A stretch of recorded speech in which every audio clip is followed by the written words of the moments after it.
इस वक्त की बड़ी खबर आ रही है। दिल्ली के आम आदमी मोहल्ला क्लिनिक घोटाले की सीबीआई जांच की सिफारिश की गई है। आपको बता दें, दिल्ली के आम आदमी मोहल्ला क्लिनिक में होने वाले पैथोलॉजी और रेडियोलॉजी टेस्ट में घोटाले का आरोप लगा है। दिल्ली के उपराज्यपाल ने सीबीआई जांच की सिफारिश की है और साथ ही दिल्ली के मोहल्ला क्लिनिक में फर्जी रेडियोलॉजी और पैथोलॉजी के टेस्ट कराकर प्राइवेट लैब को फायदा पहुंचाने का आरोप इसमें लगा है। इसे लेकर बीजेपी ने आज अरविंद केजरीवाल सरकार पर तीखा हमला बोला है।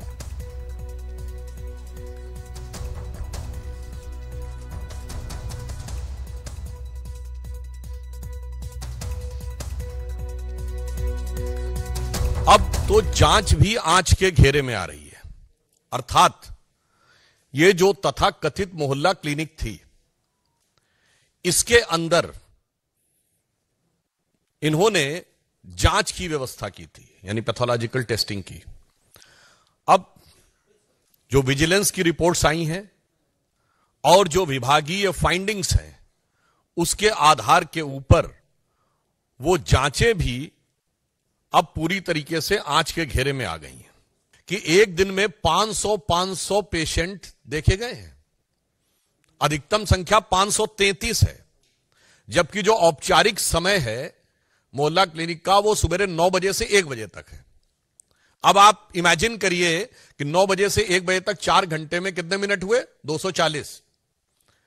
और अगर 240 मिनट में किसी ने 533 पेशेंट देख लिए, इसका मतलब आधे मिनट में एक पेशेंट देख लिया, जिसमें एक पेशेंट का आना जाना, डॉक्टर का उसकी बात सुनना, असेसमेंट करना, जांच का पर्चा लिखना।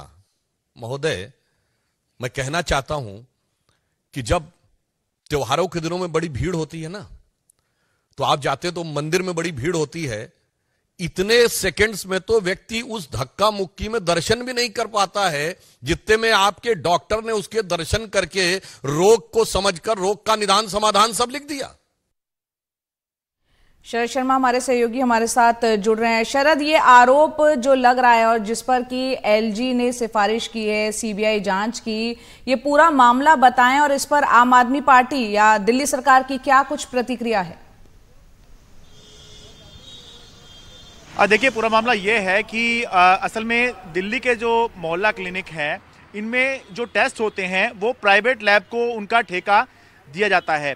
तो आरोप ये है कि हुआ ये, बात कहाँ से शुरू हुई, हुआ ये कि 7 मोहल्ला क्लिनिक ऐसे देखे गए जहाँ पर जो स्टाफ था, डॉक्टर्स, फार्मासिस्ट हैं, मल्टीटास्क वर्कर हैं, असिस्टेंट हैं, ये इलेक्ट्रॉनिक्स जो वीडियो है उसमें छेड़छाड़ करके गलत तरीके से अटेंडेंस लगा रहे थे। यानी कि वो उस समय वहाँ मौजूद नहीं थे, लेकिन छेड़छाड़ करके अपनी उपस्थिति दर्ज करवा रहे थे।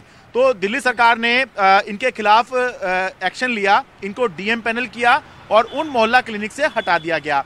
जब आगे और जांच की गई तो इस मामले में एफआईआर भी दर्ज कराई गई और फिर ये देखा गया कि जुलाई से सितंबर के बीच में इन मोहल्ला क्लिनिक के अंदर क्या हो रहा था। तो ये देखा गया कि जो टेस्ट रेकमेंड किए गए हैं उनकी स्थिति क्या है। तो करीब 6 लाख के आसपास इन मोहल्ला क्लिनिक में, 7 मोहल्ला क्लिनिक में ही टेस्ट हुए।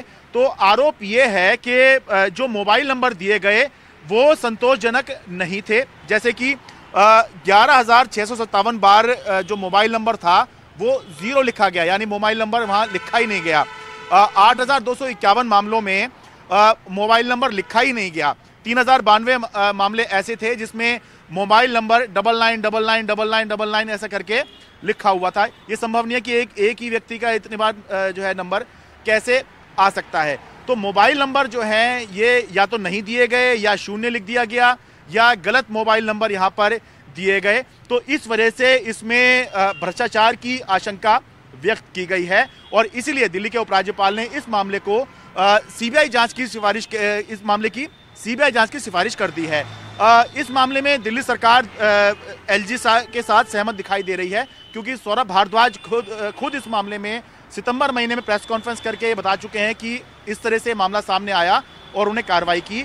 और अभी भी दिल्ली सरकार के सूत्र ये बता रहे हैं कि दिल्ली सरकार इस मामले के अंदर जो दिल्ली के स्वास्थ्य सचिव हैं उनके खिलाफ अनुशासनात्मक कार्रवाई की सिफारिश करेगी और सिफारिश करेगी कि जब तक इस मामले की जांच चल रही है तब तक जो स्वास्थ्य सचिव एसबी दीपक कुमार हैं उनको सस्पेंड किया जाए।